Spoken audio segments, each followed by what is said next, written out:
Tudo pronto, então salve, salve galera, e aí, como é que vocês estão? Tudo bem com vocês? Bom dia, boa tarde, boa noite e boa madrugada para você, concurseiro das carreiras policiais, e para você que sempre está ligado nesse canal aqui. Quanto tempo, hein? Quanto tempo? Gente, eu tive um problema seríssimo com o meu notebook que eu gravava as aulas, tá? Ele deu um problema sério e aí a gente teve essa temporária pausa aí no canal, mas o projeto não foi parado, o projeto não foi suspenso e aqui estou eu para a gente dar continuidade rumo à aprovação de vocês aí na Polícia Militar do Estado de Alagoas e em outros concursos aí que as aulas serão publicadas, tá? Espero que vocês estejam todos bem, como eu sempre inicio os vídeos falando. Bom, aqui quem fala é o Jardel, professor e pesquisador em Direito. E aí, como é que andam os estudos de vocês? Bom, no vídeo de hoje eu trouxe um vídeo diferente aí para a gente resolver questões sobre 4 institutos de direito penal que podem estar na tua prova da Polícia Militar, tá? O que é que a gente vai focar aí? Vai focar numa análise bem... muito bem feitinha assim no sentido de uma análise bem profunda, tá? Além disso, a gente vai fazer revisão sobre os principais institutos e vamos ficar atentos aí. Eu vou dar dicas para vocês nas principais pegadinhas que as bancas curtem cobrar, sendo a CESP uma delas, tá? Bom, não custa nada lembrar, as aulas em relação a esses 4 institutos estão aqui. Eu vou deixar o card aqui, tá? E vou deixar também na descrição do vídeo. Lá eu já falei, já tratei sobre esses 4 institutos em 2 aulas. Perfeito? Então a gente vai falar sobre desistência voluntária, arrependimento eficaz, arrependimento posterior e o crime impossível. Esses 4 institutos aí, eles podem sim cair muito tranquilamente numa questão para vocês, tá? O que é que eu recomendo para vocês antes de vocês analisarem aí a resolução das questões? Pausa o vídeo, responde e depois vem aqui comigo para a gente responder com calma. Para vocês, na verdade, vocês observarem como é a resolução da questão, beleza? Então vamos lá. Primeira questão. Vocês sabem que eu sou muito direto ao ponto aí, sem enrolação. Olhem só a primeira questão aí. Deve-se aplicar o arrependimento posterior quando o acusado de crime cometido sem violência ou grave ameaça à pessoa reparar integral e voluntariamente o dano até o momento da prolação da sentença. E aí, guerreiro? E aí, guerreira? Certo ou errado? Pausa. Responde. Então, vamos lá para a resolução. O que acontece aqui, galera? Lembrem que a gente tem esses 4 institutos, mas um deles é o arrependimento posterior, tá? Quais são os requisitos para a gente reconhecer aí, para que a gente reconheça com calma o arrependimento posterior? Lembrem que primeiro requisito, lá no Código Penal, crime sem violência ou grave ameaça. Então, crime sem violência ou grave ameaça é o primeiro requisito, tá? Segundo requisito do arrependimento posterior, que o bem, que a pessoa repare aí, colocar assim, a pessoa deve reparar o dano, tá? Então, primeiro requisito, crime sem violência ou grave ameaça. Segundo requisito, a pessoa deve reparar o dano. E o terceiro requisito, galera, é que essa reparação ela tem um limite temporal, tá? Professor, até quando? Até quando é esse limite temporal? Até o recebimento da denúncia, tá? E aí, essa é uma das pegadinhas que as bancas curtem colocar para vocês, ó. Porque aqui, veja que o enunciado da questão diz até a reparação do dano até o momento da prolação da sentença. E aqui tá errado. Cuidado, galera, cuidado para vocês não caírem nessas pegadinhas, tá? Bom, o que é interessante da gente falar aqui com relação ao arrependimento posterior? Primeiro, eu vou colocar aqui quais são os requisitos, que são esses. Segundo, galera, o arrependimento posterior, ele é uma causa de diminuição de pena, tá? Então, fiquem atentos com relação a isso, porque se ele cumprir os requisitos, a pena dele será diminuída. Cuidado! Cuidado, porque a gente tem o arrependimento eficaz e a desistência voluntária aí nessa situação. E bizu de prova para você. Arrependimento posterior, ele termina com R. Vou colocar o R aqui até maior. Termina com R de recebimento da denúncia, tá? Isso aqui é um bizu para você não esquecer mais, você não confundir mais esse instituto, tá? Beleza? Então essa foi a nossa primeira questão aí, já resolvida com um bizu para você, um bizu para tua prova e além do mais, um ponto de pegadinha, né? Qual é o ponto de pegadinha? O limite temporal do instituto, que é até o recebimento da denúncia. Beleza? Bora seguir. Nos casos de desistência voluntária e arrependimento eficaz, o agente não responde pelo crime tentado, mas apenas pelos atos delitivos já praticados. Essa é a segunda questão, foi de delegado da PCAL. Então, com calma, gafanhoto, dá pause aí, tenta resolver e bora pra questão. Vê só, galera, vamos responder essas questões dissecando elas e buscando o raciocínio jurídico, tá? Nos casos de desistência voluntária e arrependimento eficaz, o agente não responde, sublinha isso, não responde por crime tentado, mas apenas pelos atos delitivos já praticados. E aí, alternativa correta, galera, alternativa correta, tá? Professor, me explica melhor essa situação aí. Lembra que a desistência voluntária e o arrependimento eficaz, eles têm a natureza jurídica, vou colocar assim, são causas de extinção ou de afastamento da tipicidade, ou seja, galera, professor, o que é isso? A pessoa não vai responder pelo crime tentado, tá? Ela vai responder pelo ato que ela praticou para tanto, tá?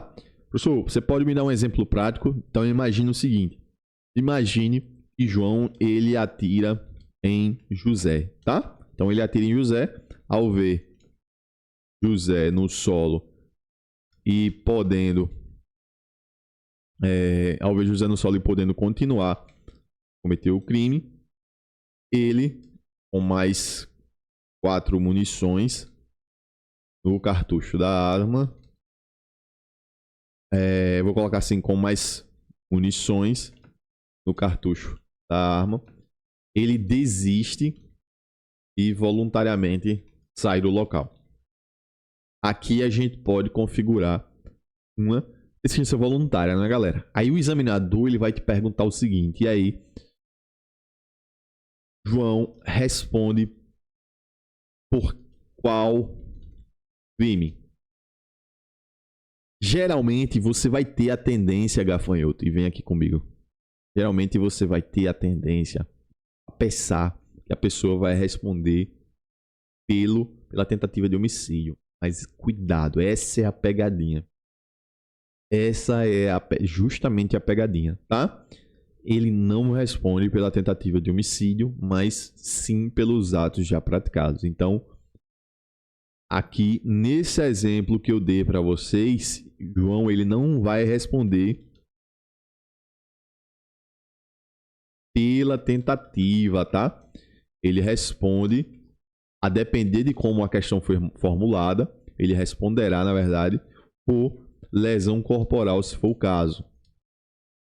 A depender da formulação da questão. Eu tenho uma questão nesse material, tá, gente? E espelha justamente isso na prática, mas levem essa informação para vocês. Causa de extinção da tipicidade, ou seja, a pessoa não responderá pelo crime na modalidade tentada, mas sim pelos atos que ele já praticou. Beleza? Vamos para a terceira aí, que diz o seguinte, ó. Um cidadão que iniciar a execução de um crime todavia, ainda dispondo dos meios necessários para sua consumação, cessar voluntariamente tal ação, estará sujeito a responder pela tentativa do crime pretendido, com a pena atenuada. E aí, galera, certo ou errado? Pausa, gafanhoto. Vem comigo. Errado, né? Acabamos de ver. Essa questão aqui, eu vou sublinhar justamente os trechos que estão errados e vou fazer o comentário aqui embaixo. Quais são os trechos errados? Primeiro, ele não responde pela tentativa. Então, coloca aqui. Não responde pela tentativa, mas sim pelo crime já praticado. E outra, lembrem que a desistência voluntária é causa de exclusão da tipicidade. Então não tem como atenuar a pena, tá? O único instituto que atenua a pena é o Instituto do Arrependimento Posterior, porque ele é uma causa de diminuição de pena, tá? Então, peguem essa ideia e cuidado com essas pegadinhas aí das bancas, tá? Bora, vamos aí para a quarta questão. Caracteriza o arrependimento eficaz aquele no qual o agente voluntariamente repara o dano ou restitui a coisa até o recebimento da denúncia. Então, caracteriza o arrependimento eficaz aquele no qual o agente voluntariamente restitui, aliás, repara ou restitui a coisa até o recebimento da denúncia. E aí, pequeno gafanhoto, pausa, vem comigo, certo ou errado? Tá errado, né? Lembrem que quem restitui até o recebimento da denúncia é o arrependimento posterior. Quando a gente fala do arrependimento eficaz, onde é que a gente pode encontrá-lo? Eu sempre uso, galera, a questão do... Eu sempre uso a situação do iter criminis, tá? Onde é que a gente pode verificar a situação do arrependimento eficaz? O arrependimento eficaz, o cara, o agente, ele não quer, ele não deseja que o resultado do crime aconteça, tá? Então, ele não quer aí que o resultado do crime aconteça. É tipo assim, bicho, fiz merda, mas eu não queria que essa merda escalasse tanto assim. Então, exemplo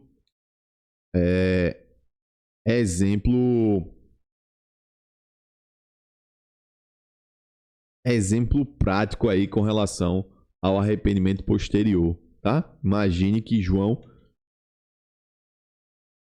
ele atira em José e coloca aqui, João atira em José.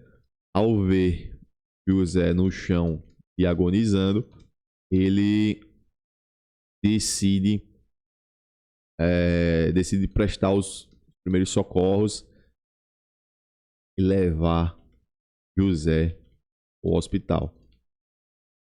José, então, ele é salvo, tá, galera? Então, ele fica bem.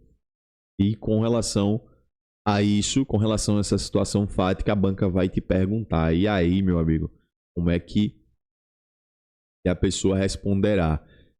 Com relação ao arrependimento eficaz, para vocês não caírem em pegadinha, lembrem que o arrependimento eficaz exclui a tipicidade. Então, a pessoa só responde pelos atos já praticados. Cuidado com isso aqui, porque são esses dois institutos, ó, desistência voluntária e arrependimento eficaz, em que isso é possível. O arrependimento posterior, vocês já viram que não, tá? Então, quarta questão errado, tá? Gabarito errado.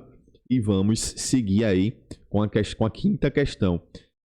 Essa questão aqui é um pouco maior, que pode ser um caso prático que pode trazer para vocês, é da Polícia Federal. Então, vamos para cima aí verificar o que é que a Polícia Federal quer da gente, tá? Na quinta questão. Ó, Cristiano, maior e capaz, ele roubou, mediante emprego de arma de fogo, a bicicleta de um adolescente, tendo-o ameaçado gravemente. Então, eu vou parar, a gente vai dissecar a questão. Eu vou parar aqui, ó.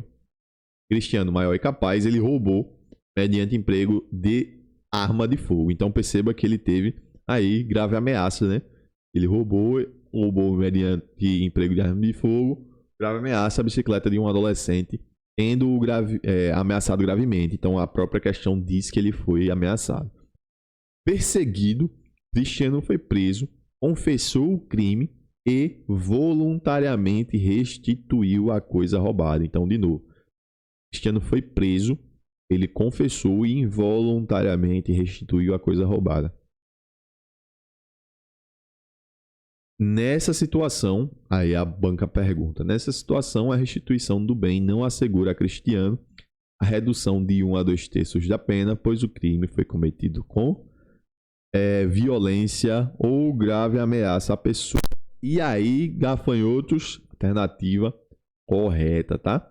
Essa questão tava um sabor, arrependimento posterior, tá? Mas lembra que um dos requisitos do arrependimento posterior é que o crime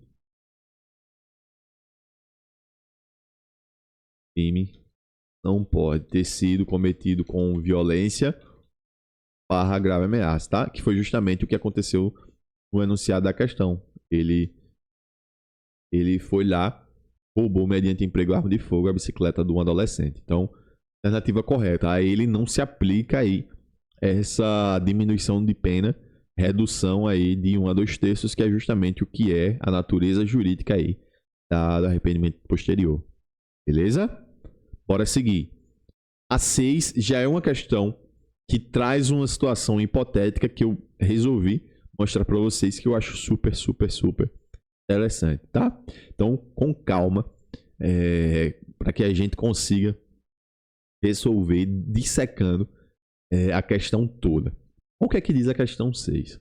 Após, com ânimos necande, esfaquear por diversas vezes seu vizinho, somente pelo fato de ele ter vibrado com o gol do seu time de coração, Juliano se arrepende e leva a vítima para o hospital, sendo a mesma salva por força do atendimento médico realizado. Primeiro vamos dissecar, vamos entender essa primeira parte do enunciado. Galera, para vocês que não estão acostumados com alguns termos em latim, animus necandi significa vontade de matar. Então seria o ânimo, vou colocar assim, ânimo / vontade de matar. Isso é um termo jurídico que a gente utiliza, tá? Que o direito utiliza para que ele consiga classificar alguns tipos de ânimos, que são as vontades que os agentes possuem para cometer alguns crimes, tá? Então perceba que a pessoa tinha um ânimos necandi, que é a vontade de matar, tá? Um outro ponto aqui interessante é que esse evidenciar da banca que a pessoa tinha um ânimos necandi pode ser um ponto de pegadinha, tá? Então pode ser um ponto de pegadinha para você aí e leu de forma rápida a questão.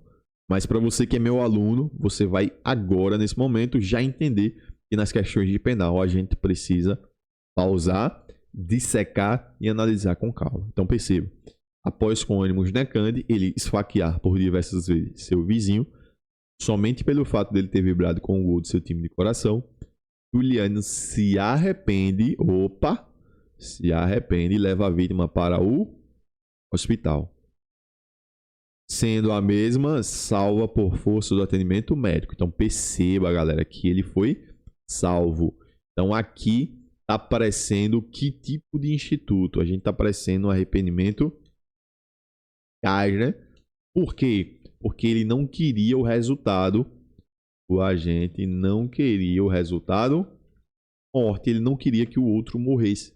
Então ele leva a pessoa para o hospital. Eu preciso fazer uma observação rápida aqui em relação ao arrependimento eficaz, que é, galera, o arrependimento eficaz tem de ser realmente eficaz. Ou seja, a pessoa tem de ter tem que salvar a outra. Porque se ela não salvar, a pessoa responderá pelo crime consumado, tá? Então, o arrependimento eficaz, ele tem de ser realmente eficaz. Então, nessa hipótese da 6ª questão, a gente já conseguiu classificar um instituto aí, que é o arrependimento eficaz. Então, o agente não queria aí o resultado morte, ele queria que a outra pessoa morresse. Continuando o enunciado, ele diz o seguinte, ó: todavia, em razão das lesões causadas, a vítima ficou impossibilitada de exercer suas ocupações habituais por 40 dias, o que foi reconhecido por laudo médico complementar. Diante desse quadro, Juliano deverá. E aqui tem as alternativas. Ponto para a gente dissecar, parar e analisar. Galera, qual é o ponto que a gente tem que fazer a análise aqui? Simples. A gente tem que entender que, se é um arrependimento eficaz, então ele exclui. Vou colocar aqui: arrependimento eficaz exclui tipicidade. Ou seja, o agente na questão não responderá pelo crime tentado. Então, é justamente esse o ponto de pegadinha que eu queria mostrar para vocês. Viram que a banca colocou até o ânimos que ele tinha vontade de matar, né? Por quê? Porque a banca quer colocar você na pegadinha, mas presta atenção. Presta atenção, guerreiro. Presta atenção, guerreira. Ele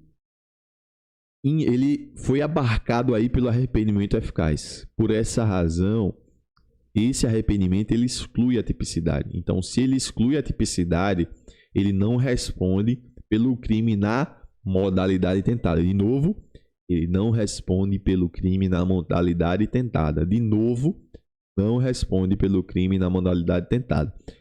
Arrependimento eficaz e desistência voluntária, ele não responde pelo crime tentado, mas sim pelos atos já praticados. A banca deixou totalmente visível aqui no enunciado que a vítima ficou impossibilitada de exercer suas ocupações habituais por 40 dias. O que ele quis dizer? O examinador quis dizer aqui, ele quis dizer o seguinte: olha, a gente tem a hipótese de uma lesão, deixa eu colocar aqui, a gente tem uma hipótese de uma lesão corporal grave, tá? Então, como ele não vai responder pelo crime na modalidade tentada, ele responderá pela lesão corporal grave. Então, vamos ver as alternativas. E aí? Letra A, responde por tentativa de homicídio? Não, vocês já viram que não responde por tentativa de homicídio, né? Tá errado. Responde por tentativa de homicídio qualificado? Não, não responde pela tentativa, galera. Responde por lesão corporal simples? Aqui, o examinador, ele confunde o candidato. Por quê?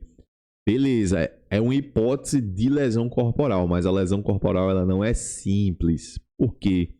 Professor, por quê? Porque a banca deixa claro que houve uma lesão corporal em que a pessoa ficou impossibilitada de exercer suas ocupações por 40 dias. Então, aqui se encaixa lá no artigo 129, parágrafo 1º do CP, e é a lesão corporal grave, tá? O que torna o nosso gabarito letra C. Letra E também não dá porque é absurda, né? Dizer que ele vai ser absolvido por ter desistido. Não. Ele responde pelos atos já praticados, como vocês viram, tá? Gabarito letra C. E vamos por último para a última questão aí, a 7ª questão, tá? Então, pausa, responde. Vamos lá, meu guerreiro e minha guerreira.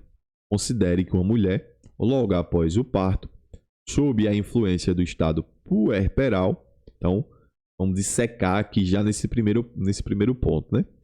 Considerando que uma mulher, logo após o parto, sob a influência do estado puerperal, ela estrangulou seu próprio filho e acreditou tê-lo matado. Então, percebam que ela acreditou ter matado o filho.